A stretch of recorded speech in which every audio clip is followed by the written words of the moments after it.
இன்றைய முக்கிய செய்திகள்.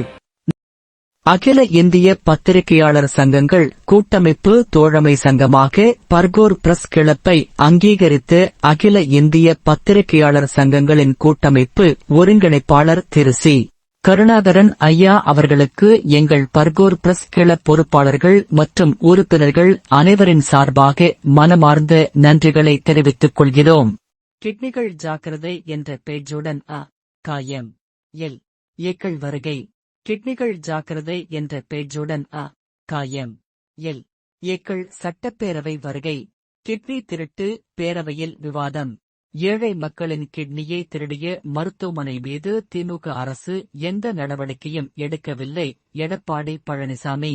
கிட்னி முறைகேடு குறித்து தொலைக்காட்சியில் வந்த செய்தியை அறிந்து உடனே முதல்வர் நடவடிக்கை எடுக்க உத்தரவிட்டார் அமைச்சர் மா.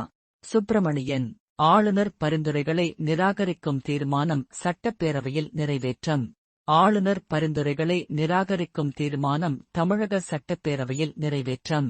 மசோதாக்கள் மீது திருத்தங்கள் கொடுக்க சட்டமன்ற உறுப்பினர்களுக்கு மட்டுமே அதிகாரம் உள்ளது என்றும் ஆளுநருக்கு அதிகாரம் இல்லாததால் அவரது பரிந்துரைகளை நிராகரிக்க பேரவையில் தீர்மானம் கொண்டு வந்தார் முதலமைச்சர் மு. ஸ்டாலின். குஜராத்தில் ஒட்டுமொத்த அமைச்சரவை ராஜினாமா. குஜராத் மாநிலத்தில் முதல்வர் பூபேந்திர படேலின் அமைச்சரவை ஒட்டுமொத்தமாக ராஜினாமா. முதல்வர் பூபேந்திர படேலிடம் 16 அமைச்சர்களும் தங்களது பதவி விலகல் கடிதத்தை அளித்துள்ளனர்.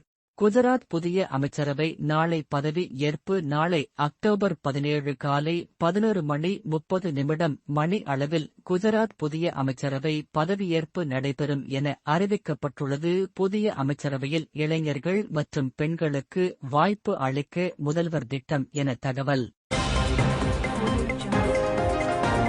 மீண்டும் சந்திக்கும் வரை உங்களுடன் என்றும் நீதி நியூஸ்.